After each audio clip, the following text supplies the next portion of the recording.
welcome to another Walk in Wisdom with Uncle Kenny D. Here with me, as always, is the average kid. What?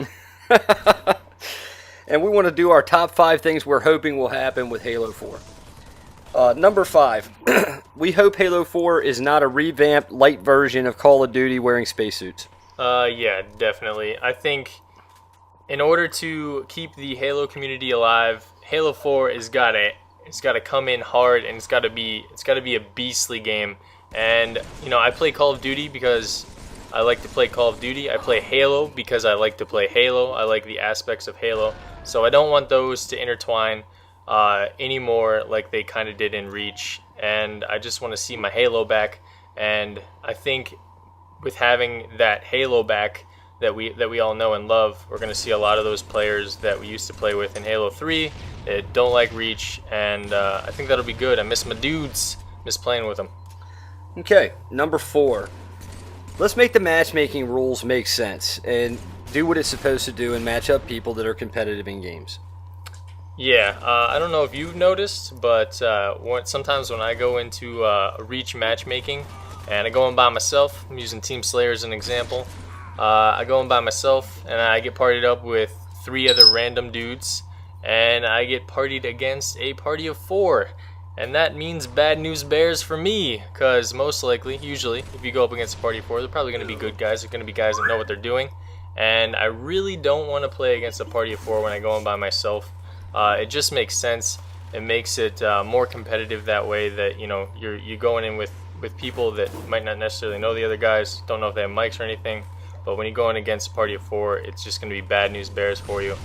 And the same thing is if I go in as a party of 4, I want to play a party of 4 because it'll be competitive. So I would like to see that. I think that'll make both the social and perhaps ranked playlists good in Halo 4, but we don't know if there are going to be ranked playlists, which brings us to number 3. Number 3, bring back the ranked playlists. Oh my goodness, that would be amazing. I think that's a good idea too.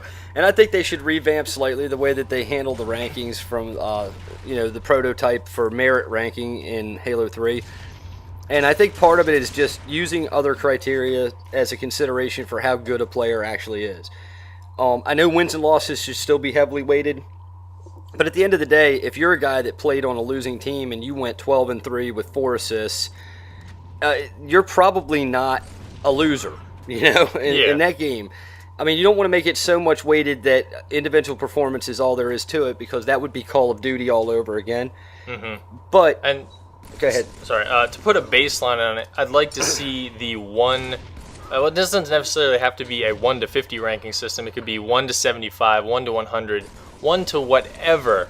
I just want there to be a skill set there. But I think there should also be additions, and we've talked about this before we did this commentary, as far as like if a good player goes +9 and his team loses, obviously it's not his fault. So I think instead of penalizing that player who did well but lost, you should just kind of keep it neutral. All right, don't derank him, and he goes on to the next game and hopefully gets better teammates.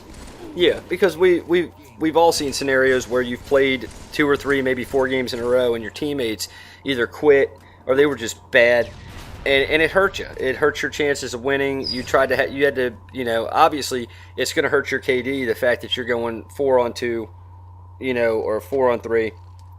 But if you still maintain, a good player average in a game like that, it shouldn't count against you. Yeah, and that good player average could also go into. You say you got a guy that goes 9-11, but he has 10 assists. Yeah, that's a team guy. Yeah, that's a team dude. Granted, he went negative, but he helped the team in a big way, and I think that should also be factored in there. I think it kind of is in Halo Reach as far as the rating system, but I don't want to see a rating system because it reminds me of Call of Duty and it makes me mad. Grr. I want to see a ranking system. That and I would like to see team guys that are willing to sacrifice to help the team, or that are willing to break cover to try to help a teammate survive. Yeah, get a reward for it. A Halo game truly is won by support players. I mean, obviously you have your main slayers that do a lot of the cleanup, but your support players are where it's at and where it's really happening. Yep, because you're going to win and lose by how well those guys play. Yeah. All right, number 2. No more dumbass loadouts, okay? Please, 343. Pay Do it- me a favor. Pay attention to the gaming community, okay? What was it you said? No more Buzz Lightyear flying around. But no, I don't want to see Buzz flying around. I don't want to see Harry Potter in his visible cloak. All that is from a very good friend of mine, the Average Joe. I'm gonna give him a plug right here. If you haven't, please check out his channel. The link will be up right now. But I don't want to see any of that stuff. I'm fine with Sprint. I'm sure if you guys watch the trailer, you know Sprint's in there. I'm okay with that. I just want to see the dumb ones. Well, see, there's the thing. I kind of go in that line. The thing is, if you want to put something like that into the game, it should be earned. Yeah. It should be something that you have to go out and get, and you have to make your way to, and it's something that you can compete for one team over the other. Similar to your camo and your overshield in Halo 3. I would love to see those back. That was an amazing, power weapon that you could pick up. That wasn't just a weapon. It was something that you could use and you can counter. And Right. the strategic part of it was really cool. Right, I was about to say, because if you just load out with those things, it kind of makes the gameplay a little boring. Okay, and our number 1, full frontal nudity. Something Just that's has been to missing. be there. It's been missing from Halo from the beginning. I don't know what they're thinking, but maybe we're pipe dreaming with that one. But everything else, I think, should happen. Yeah, definitely. If you haven't already, please check out Uncle Kenny D's channel. And if you haven't checked out my channel, do that as well. And we'll catch you guys on the flip side. Peace. Peace.